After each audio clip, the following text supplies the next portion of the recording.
I do believe we have the leadership. I'm not suggesting that every one of our elected representatives are always doing the right thing. I've got many concerns with what I hear from many around me. We've got some wonderful people in the right positions. We've got the wrong people in many other positions. But I believe in the leadership of Canadians. And what I mean is there are leaders, civic leaders, in our diverse communities who have relationships around the world, who build trade relationships, business connections, build Canada by their family, friends, and networks around the world. That's something very, very special about our country. We are a beloved and well-respected middle power. We are a global power when it comes to energy. We are on the Pacific, we're on the Atlantic, we're on the Arctic. We have everything going for us. And we've got really innovative people in every province who are starting businesses, whether it be factories or whether it be a small convenience store. I believe that if we diversify our economy, become more resilient, build on those trade relationships, start moving on major infrastructure projects, pivot from one industry to another where we have to, even if it's under duress because of the Trump tariffs. If we keep our eye on the ball, meaning the affordability and the quality of life and the health of our citizens, we do it in a way where we don't leave our kids with a giant credit card bill to pay in the future. If we're financially responsible, if we take care of each other as neighbors, I think that we have a lot of leadership amongst Canadians to get that done. And I believe that Prime Minister Carney and what he's doing is as much a reflection of what Canadians are demanding from their government as Mr. Carney's leadership itself. So I'm optimistic about the future, and I say this with the asterisks. Yeah, do I have concerns about the direction of our city, our province, or our country at times? Of course.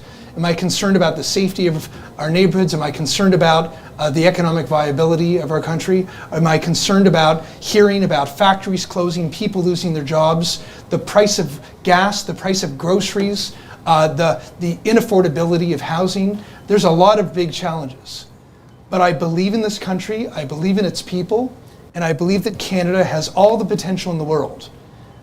Not just because of its elected representatives, but because of the people who live here, who are not going to let this country fail. Because frankly, as a parent, I wake up every day, not just as a politician, but as somebody who wants to leave this place better than I found it for my daughter.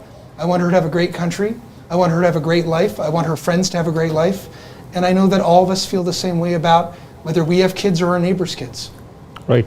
Has last 2 to 3 minutes we've go ahead. Just go to that municipal question, and I agree with what Councillor Mallard had to say, but I would say also there are forums, like I just watched the provincial budget come out.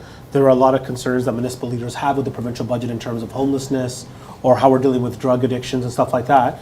And look, the Ontario Big City Mayor's Caucus, they have a position that's contrary to the government's position. They've been advocating for almost 2 years now for the government to sort of maybe rethink the position that they have, because it's starting to show now that some of the actions that they took are not helping. It's actually making it even more worse, and now we can't track the problem anymore, and the problem's spreading to places where we can't even see it, especially to our healthcare system, right? And so those are things. There are bodies out there that are able to speak on behalf of multiple municipal figures. Again, there's 444 cities, not all feel the same, and I think that's that's sort of the problem. And as we go along, again, when you go out and vote for your mayor this fall or your councillor, remember, they're going to come to your door. Ask them the question. Tell them how you feel. It's not a secret.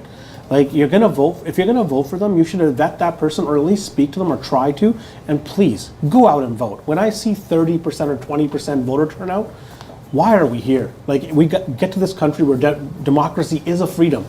You are encouraged to do it. All they ask you to do is go out and cast your ballot, and we can't even do that. I think those are the things that, in other countries, you're not allowed. You're just not allowed to do these things, and or you're suppressed. And so, if you have this freedom, you should go and express it, because you're going to get what you vote for. And if you only 20% vote and the person wins that's not the most progressive or the most democratic person that you want to see in power, well, guess what? That's on you if you didn't go and vote.